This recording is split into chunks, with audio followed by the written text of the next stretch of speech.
The humiliation hung in the air like a thick fog.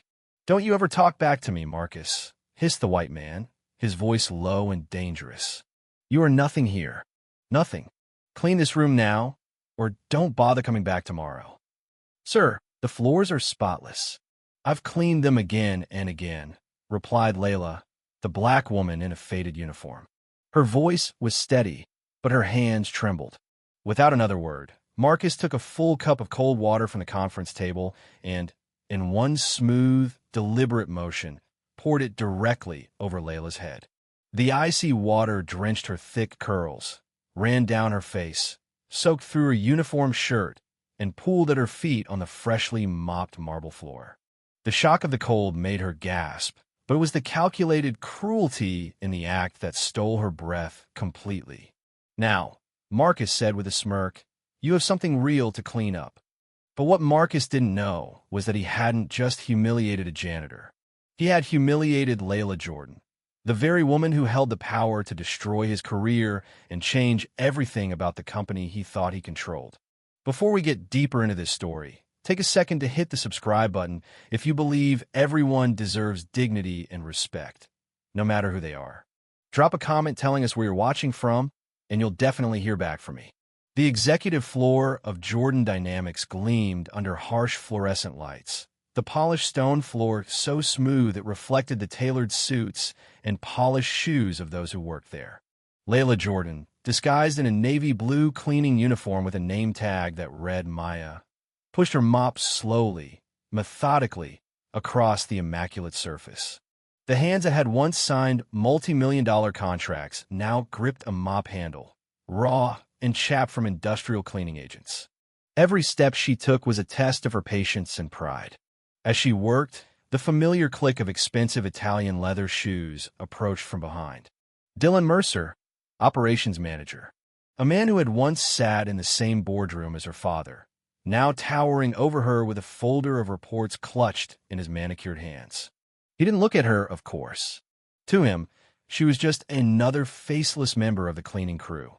But Layla's eyes, once bright with confidence in boardrooms and on stage at tech conferences, now flashed with contained fury. She gave a stiff nod and bent to retrieve the stack of papers he dropped without a word. Every muscle in her body screamed to stand tall, pull off the disguise, and fire Dylan on the spot. But that wasn't the plan. That wasn't why she was here. At just 29, Layla Jordan was a Harvard Business School graduate and had been featured on the Forbes 30 Under 30 list for her groundbreaking work in clean energy solutions. She was brilliant, accomplished, and respected.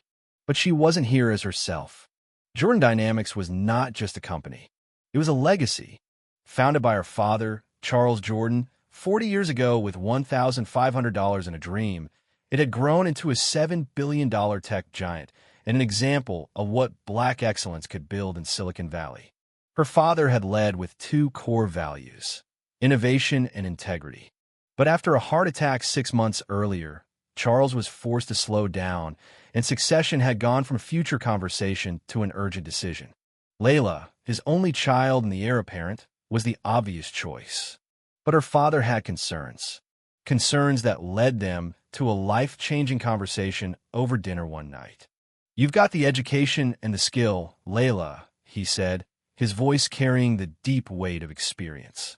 "But you don't know what it's like on the ground. You've never been one of the people who keep this company running, but don't sit at the table making decisions." She was ready to protest, but he held up his hand. "I started out cleaning the floors in my first office. I knew every inch of this business because I had to do every job. That's the only way to lead." So they made a bold plan. Layla would go undercover as a janitor for 2 weeks to see the real Jordan Dynamics. No special treatment, no shortcuts, just raw experience. Her transformation was meticulous. Designer suits were replaced with thrift store jeans and shirts. Her sleek, pressed hair was returned to its natural coils and tucked under a plain cap.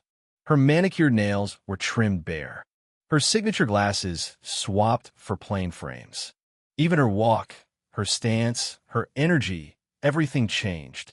Her father arranged for her placement through a third-party cleaning company, Sterling Maintenance, with a flawless cover story.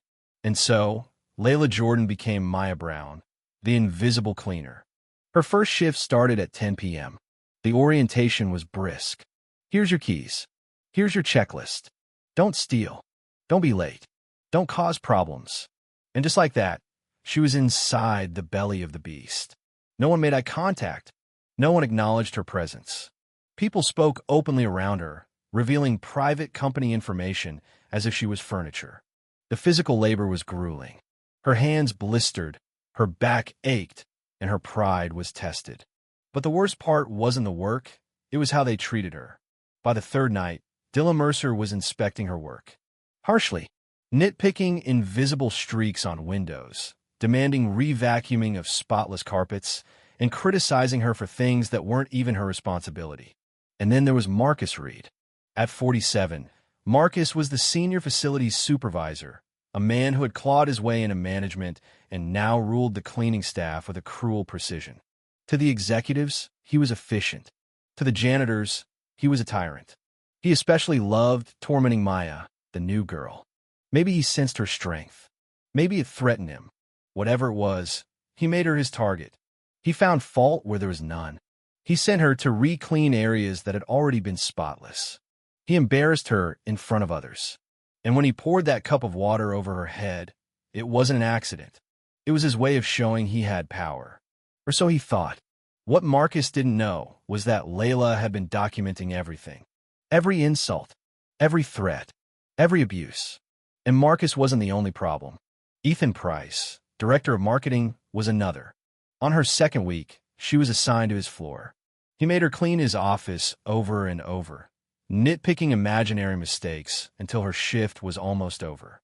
He left trash out on purpose, spilled coffee deliberately, and barked orders as if she were a robot. His condescension wasn't hidden. It was part of the game. And then there was Amanda Blake, SVP of Sales. The Golden Girl. Charismatic. Ruthless. Dangerous. One night, Layla entered the main conference room to clean and found Amanda holding a late meeting. When Layla quietly apologized and offered to come back later, Amanda snapped. "How dare you interrupt me?" Amanda seethed. "Do I have to explain basic courtesy to someone who scrubs toilets for a living?" Then, in front of the entire room, Amanda slapped her. Hard. Layla stumbled back, hitting her cleaning cart. The sting on her cheek was nothing compared to the white-hot rage in her chest. But she didn't break character. Not yet. That night, she wept in her car. Not from pain. From clarity. This was no longer about succession. This was about justice. And she had the evidence to bring it. By the end of her second week, Layla had uncovered something bigger. Marcus, Ethan, and Amanda weren't just abusive. They were also corrupt, funneling money from maintenance budgets, leaking company secrets to competitors, and conspiring to push her father out of the CEO's seat before she could take over. The proof was airtight. Dates, documents, recordings. But exposing them wasn't enough. Layla wanted to change the system, not just punish a few bad actors. On Sunday night, she met her father in his study overlooking the city. "Are you ready for this?" Charles asked. Layla took a breath. "I was born ready." They made a plan. Monday morning, an emergency board meeting. Full attendance. No one knew Layla was coming as herself. At 10 a.m., the boardroom filled. Layla stood in the corner in her cleaner's uniform, mopping quietly as if she belonged nowhere else. Marcus walked in, scowling at her. "Make sure this place is perfect," he snapped. "It will be," she replied softly. At exactly 10 o'clock, Charles Jordan stood. "I've called this meeting because something is broken at Jordan Dynamics," he said, his voice heavy. "We are no longer the company I built." He gestured toward the cleaner by the door. "Maya," he said, "could you come here?" Layla stepped forward. She unzipped the uniform, removed the plain glasses, and stood tall in her tailored blazer. Her natural curls framed her face as she met every eye in the room. "I'm not Maya," she said. "I'm Layla Jordan. And as of today, I'm CEO of this company." The room froze. She clicked the remote in her hand, and the screen behind her lit up with videos and documents. Gerald pouring water on her, Amanda's slap, Ethan's sabotage. Every lie, every abuse, every crime laid bare. Security escorted the guilty out. They were fired on the spot. And when Marcus tried to plead for mercy, Layla stood unmoved. "You poured water on me because you thought I was nothing," she said. "But I'm everything you feared. And now you're done here." 6 months later, Jordan Dynamics was a new company. Layla restructured HR. She raised wages for frontline workers. She walked the halls, speaking to janitors and engineers alike by name. Because leadership isn't just what you do in the boardroom. It's what you learn on your knees, cleaning up someone else's mess. If you were in Layla's shoes, what would you do? Let me know in the comments. And don't forget to like and subscribe for more powerful stories like this one. See you in the next video.